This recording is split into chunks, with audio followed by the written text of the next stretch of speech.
What's going on, world? I go by the name of SeeARevolution, and this is React.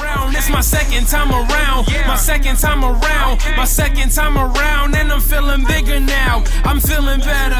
I know my greatness. Today's topic, I want to talk to you about picking things back up. This topic is extremely important, especially because you may be similar to me in the sense that you're going through things where you feel like you have to perfect it before you present it. So you notice one flaw, then you shelf it, you try to get better. You notice another flaw, so you shelf a project and you try to perfect it. But this is not about perfection. It's just about progression and getting better. So one of the things I want to encourage you to do is I want to encourage you to not be discouraged by what's not done yet. Again, don't be discouraged by what you haven't complete yet, because there's so much more to the journey than what's unfinished. Let's say there's a 10-step program and you only get through 2 steps. Well, you should use the 2 steps and be motivated because you've gotten through one obstacle, then you've been able to strengthen yourself and get through another obstacle. Then you should be inspired because there are still 8 more steps that you can do, but be motivated because you've already accomplished 2 out of 10. A lot of times I believe we take on a negative aspect or a negative approach and we say, well, we've only done 2 out of 10 steps. Well, some people haven't done 1. Even worse, some people haven't even started yet. Get in a mindset and get in the mode of picking things back up. If you did 1 step, that's fine. You still have 9 more to go. Pick it back up and let's get to 2. If you've done 2, pick it back up. Let's get to 3. If you've done 9, pick it back up. Let's finish it and let's get to 10. Go forward starting today. Don't wait until tomorrow. Go forward starting today and let's start building momentum. How do you do that? You acknowledge what you've accomplished. Then you appreciate it. You add value to it. Then you show gratitude. You be grateful for it, and then you plan so you can continue in the journey. Remember, it's not about the final destination. It's about going through the journey of things and enjoying the process. As it pertains to things that I had to do, even with React, I had to remember, like my friend Tanya told me, you're not doing this for yourself. You're doing this for many, many other people. So I have to put away selfishness. I have to put away insecurities. I have to put away hurt, anxiety, and doubt that I may be going through my own personal self, because I'm no different than the people that I'm trying to inspire. In fact, that's one of the reasons that I'm qualified. I'm qualified to inspire you.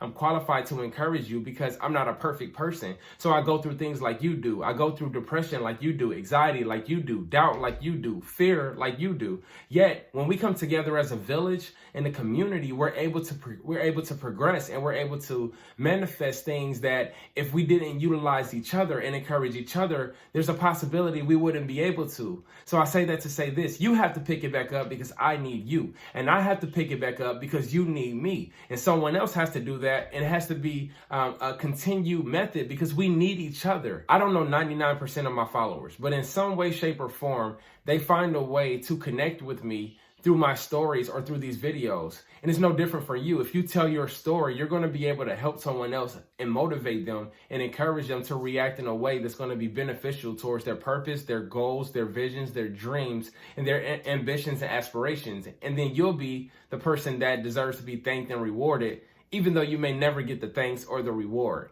But you still change people's lives and you still change the world. A little bit of a ramble, but I said that to say this. When you're in a funk and you're not feeling 100%, you're feeling like you're a little bit down, you're feeling like you're a little bit beat up, it's okay, because you don't have to be the strong person all the time.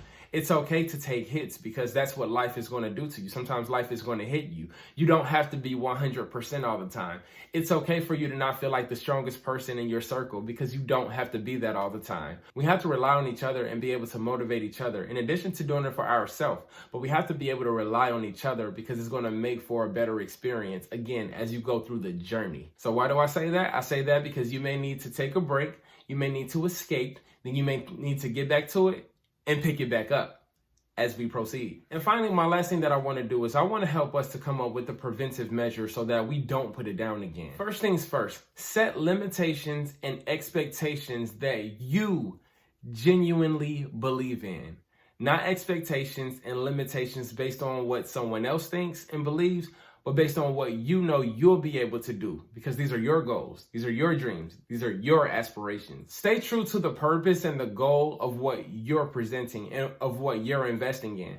As long as you can stay true to the purpose and the goal of what you're investing in, because you're investing your time, your money, your energy, your creativity, your everything into it, you want to stay true to that because you're going to be able to better fit the people who you're trying to reach. It'll be a custom fit versus just a one size fits all. It'll be tailor made. As long as you dig in and stay true to it, you won't really get tired of doing it because you're giving from who you naturally are and from what you naturally produce. Finally, use wise judgment. Think about what it is for. Is it long-term? Is it temporary? Or is it something that's going to go on forever and ever?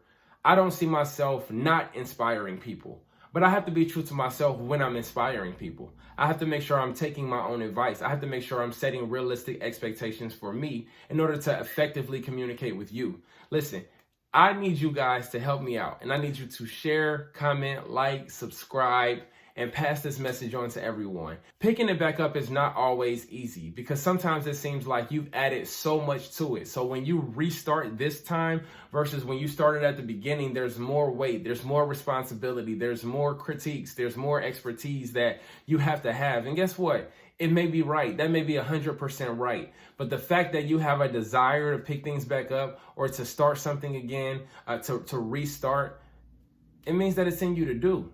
And if it's in you to do, it means that it needs to get done. I am SeeARevolution. This is React. This is season 2, and we're picking things back up. It's the moment you wake up and realize that none of this is guaranteed. No blessings, hope, prosperity, simple things making green fruit from trees, not just leaves. Beg to be normal, not